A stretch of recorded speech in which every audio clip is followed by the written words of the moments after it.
कई भर्तियाँ हुई है, कई एग्ज़ाम हुए हैं, अभी उनके परिणाम आना बाकी है, तो ये कब तक आएँगे? क्या रहेगा? तो अभी सभी के परिणाम आ चुके हैं। सिर्फ जो भर्तियां शुरू हुई थी दोबारा 22 जून को शुरू हुई थी, आंगनवाड़ी कार्यकर्ता वाली। और उसके बाद में 2 परीक्षाएं और हो चुकी हैं, करीबन 3 परीक्षाएं हुई हैं, 22 जून, 13 जुलाई और 28 जुलाई को। और अभी अगली परीक्षा एलडीसी की वो 11 अगस्त को है। तो जो आंगनवाड़ी की जो परीक्षा हुई थी उसका रिजल्ट तो बन चुका है, लेकिन हमको बताया गया कि करीबन 50 या 60 पद उसके बढ़ने हैं और उसका हमको लेटर मिला था विभाग से। तो उसमें कुछ हमारे ऑब्जर्वेशंस थे, कुछ हमको लगा, कुछ में हमको क्लैरिफिकेशंस थे, वो विभाग से मांगे हुए हैं। जैसे ही वो आ जाते हैं उसका रिजल्ट जारी कर देंगे। जो 13 जुलाई वाली जो परीक्षा थी उसका प्रारंभिक की यानी कि प्रोविजनल की जारी हो चुकी है और आज से और शायद 8 तारीख तक उसके लिए बच्चे उस पर रेस्पॉन्ड करेंगे, अपने चैलेंजेस देंगे और उसके बाद डिपेंडिंग अपॉन कितने चैलेंजेस हैं और कैसे करना है, जैसी वो कार्रवाई पूरी होती है, मुझे उम्मीद है कि उसको भी हम 15-20 दिन में पूरा कर सकते हैं। तो अगस्त के महीने में भी उसका रिजल्ट निकल जाएगा।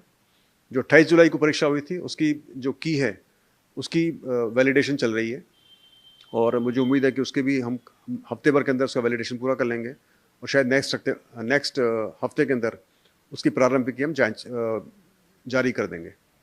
और जो 11 तारीख को जो परीक्षा हुई है उसके बाद बताएंगे, जब परीक्षा हो जाती है उसके बाद में।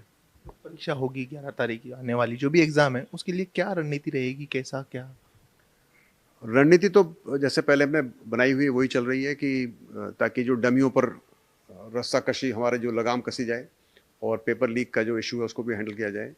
तो मुझे उम्मीद है कि जो हमारी रणनीति पुरानी बनी हुई है उसी माफिक हम चल रहे हैं और मुझे लगता नहीं कि कोई परेशानी इसमें आएगी और हमारे प्रयास हैं कि जो जिला प्रशासन बहुत ही मुस्तैदी से काम कर रहा है और जहाँ पहले 3 परीक्षा केंद्रों पर एक इन्विजिलेटर डिप्टी कोऑर्डिनेटर लगता था, अभी हमने उसको रिक्वेस्ट किया है और सरकार ने उसको मान भी लिया है।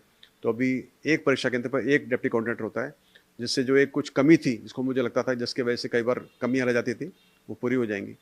तो उम्मीद कर रहा हूँ कि जो परीक्षा 11 तारीख को होगी वो भी शांतिपूर्ण तरह से होगी और ट्रांसपेरेंट तरीके से संपन्न की जाएगी। खासकर युवाओं को आप क्या संदेश देना चाहेंगे आने वाले एग्ज़ाम्स के लिए या युवाओं को मेरा संदेश बहुत सीधा सा है कि आप सब देख चुके हैं कि किस तरह से पुरानी भर्तियों के अंदर जो फर्जीवाड़े हुए हैं उसमें लोग पकड़े जा रहे हैं और पकड़े गए हैं और जो बच्चे पेपर लीक के माध्यम से प्रयास करके पास होना चाहते हैं या डमी बैठा के पास होना चाहते हैं, उनका भविष्य कभी भी अंधकार में आ सकता है और सोचे भी नहीं कि आपने ज्वाइन कर लिया तो उसके बाद आपको सरकार नहीं पकड़ सकती है। कानून के हाथ बहुत लंबे होते हैं। तो मैं सभी युवाओं से ये रिक्वेस्ट करूँगा, अपील करूँगा कि वो अपनी मेहनत के बलबूते पर एग्ज़ाम्स दें, तैयारी करें और मेहनत से ना डरें और तरह तरह के तरीके ना ढूंढें जिससे कि वो मेहनत से बचें।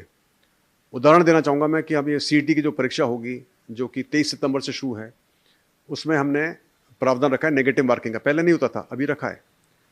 तो कई सारे अभ्यर्थी मुझे कोशिश कर रहे हैं बताने की सब नेगेटिव मार्किंग नहीं होनी चाहिए और हम समझते हैं होनी चाहिए, क्योंकि हम चाहते हैं जो सेकंड स्टेज की परीक्षा हो उसमें सिर्फ वही अभ्यर्थी हैं जो कि वास्तव में पास होने के लायक हों। कुछ अभ्यर्थी चाह रहे हैं कि वो, कुछ अभ्यर्थी हो सकता है, कुछ कोचिंग वाले भी, सारे की बात नहीं करूँ, कुछ कोचिंग वाले भी चाह रहे हैं कि वो नेगेटिव मार्किंग ना हो ताकि उनकी दुकानें चलती रहें, बच्चे तुक्का बंदी से पास हो जाएं और फिर उनके पास वो मुर्गे बन के आ जाएं, उनकी वो कोचिंग कराते रहें। तो मेरा सभी से अनुरोध है कि ये झांसों में ना आए। तो सारे कोचिंग वाले ख़राब नहीं होते, लेकिन कुछ कोचिंग वाले ख़राब होते हैं जो कि बच्चों को झांसा देते हैं और उनको बस क्वेश्चन कैसे पास कराना चाहते हैं और फिर दोबारा उनको मुर्गा बनाना चाहते हैं ताकि उनके कोचिंग कराते रहें और पैसे ऐंठते रहें। तो मैं सभी से, युवाओं से अनुरोध करूँगा और अपील करूँगा कि वो अपनी मेहनत करें और जो परीक्षा का जो स्कीम बनती है उसके माफिक तैयारी करें और नेगेटिव मार्क्स से ना डरें। यदि आपने तैयारी किया, पास हो गए, तो आपको डरना किस बात से है? सब कई भर्तियाँ हुई है, कई एग्ज़ाम हुए हैं, अभी उनके परिणाम आना बाकी है, तो ये कब तक आएँगे? क्या रहेगा? तो अभी सभी के परिणाम आ चुके हैं। सिर्फ जो भर्तियां शुरू हुई थी दोबारा 22 जून को शुरू हुई थी, आंगनवाड़ी कार्यकर्ता वाली। और उसके बाद में 2 परीक्षाएं और हो चुकी हैं, करीबन 3 परीक्षाएं हुई हैं, 22 जून, 13 जुलाई और 28 जुलाई को। और अभी अगली परीक्षा एलडीसी की वो 11 अगस्त को है। तो जो आंगनवाड़ी की जो परीक्षा हुई थी उसका रिजल्ट तो बन चुका है, लेकिन हमको बताया गया कि करीबन 50 या 60 पद उसके बढ़ने हैं और उसका हमको लेटर मिला था विभाग से। तो उसमें कुछ हमारे ऑब्जर्वेशंस थे, कुछ हमको लगा, कुछ में हमको क्लैरिफिकेशंस थे, वो विभाग से मांगे हुए हैं। जैसे ही वो आ जाते हैं उसका रिजल्ट जारी कर देंगे। जो 13 जुलाई वाली जो परीक्षा थी उसका प्रारंभिक की यानी कि प्रोविजनल की जारी हो चुकी है और आज से और शायद 8 तारीख तक उसके लिए बच्चे उस पर रिस्पॉन्ड करेंगे, अपने चैलेंजेस देंगे और उसके बाद डिपेंडिंग अपॉन कितने चैलेंजेस हैं और कैसे करना है, जैसी वो कार्रवाई पूरी होती है मुझे उम्मीद है कि उसको भी हम 15-20 दिन में पूरा कर सकते हैं।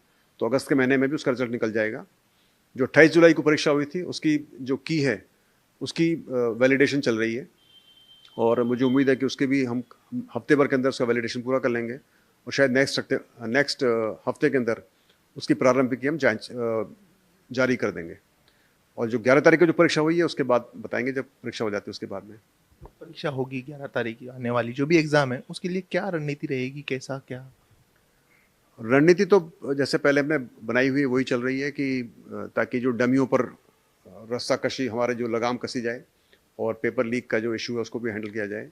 तो मुझे उम्मीद है कि जो हमारी रणनीति पुरानी बनी हुई है उसी माफिक हम चल रहे हैं और मुझे लगता नहीं कि कोई परेशानी इसमें आएगी और हमारे प्रयास हैं कि जो जिला प्रशासन बहुत ही मुस्तैदी से काम कर रहा है और जहाँ पहले 3 परीक्षा केंद्रों पर एक डिप्टी कोऑर्डिनेटर लगता था, अभी हमने उसको रिक्वेस्ट किया है और सरकार ने उसको मान भी लिया है। तो अभी एक परीक्षा केंद्र पर एक डिप्टी कोऑर्डिनेटर होता है, जिससे जो एक कुछ कमी थी जिसको मुझे लगता था जिसकी वजह से कई बार कमियाँ रह जाती थी वो पूरी हो जाएंगी। तो उम्मीद कर रहा हूँ कि जो परीक्षा 11 तारीख को होगी वो भी शांतिपूर्ण तरह से होगी और ट्रांसपेरेंट तरीके से संपन्न की जाएगी। खासकर युवाओं को आप क्या संदेश देना चाहेंगे आने वाले एग्जाम्स के लिए? या युवाओं को मेरा संदेश बहुत सीधा सा है कि आप सब देख चुके हैं कि किस तरह से पुरानी भर्तियों के अंदर जो फर्जीवाड़े हुए हैं उसमें लोग पकड़े जा रहे हैं और पकड़े गए हैं और जो बच्चे पेपर लीक के माध्यम से प्रयास करके पास होना चाहते हैं या डमी बैठा के पास होना चाहते हैं उनका भविष्य कभी भी अंधकार में आ सकता है और सोचे भी नहीं कि आपने ज्वाइन कर लिया तो उसके बाद आपको सरकार नहीं पकड़ सकती है। कानून के हाथ बहुत लंबे होते हैं। तो मैं सभी युवाओं से ये रिक्वेस्ट करूँगा, अपील करूँगा कि वो अपनी मेहनत के बलबूते पर एग्ज़ाम्स दें, तैयारी करें और मेहनत से ना डरें और तरह तरह के तरीके ना ढूंढें जिससे कि वो मेहनत से बचें।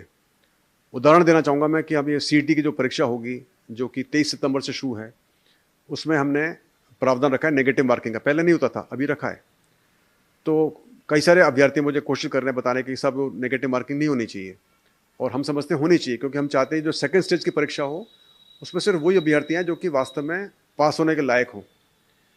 कुछ अभ्यर्थी चाह रहे हैं कि वो कुछ अभ्यर्थी हो सकता है, कुछ कोचिंग वाले भी, सारे की बात नहीं करूँ, कुछ कोचिंग वाले भी चाह रहे हैं कि वो नेगेटिव मार्किंग ना हो ताकि उनकी दुकानें चलती रहें, बच्चे तुक्काबंदी से पास हो जाएं और फिर उनके पास वो मुर्गे बन के आ जाएं, उनकी वो कोचिंग कराते रहें।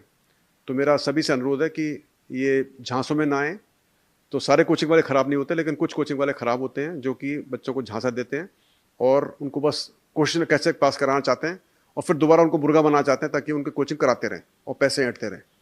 तो मैं सभी से युवाओं से अनुरोध करूंगा और अपील करूंगा कि वो अपनी मेहनत करें और जो परीक्षा का जो स्कीम बनती है उसके माफिक तैयारी करें और नेगेटिव मार्क्स से ना डरें। यदि अपने तैयारी की आप पास हो गए तो आपको डरना किस बात से है।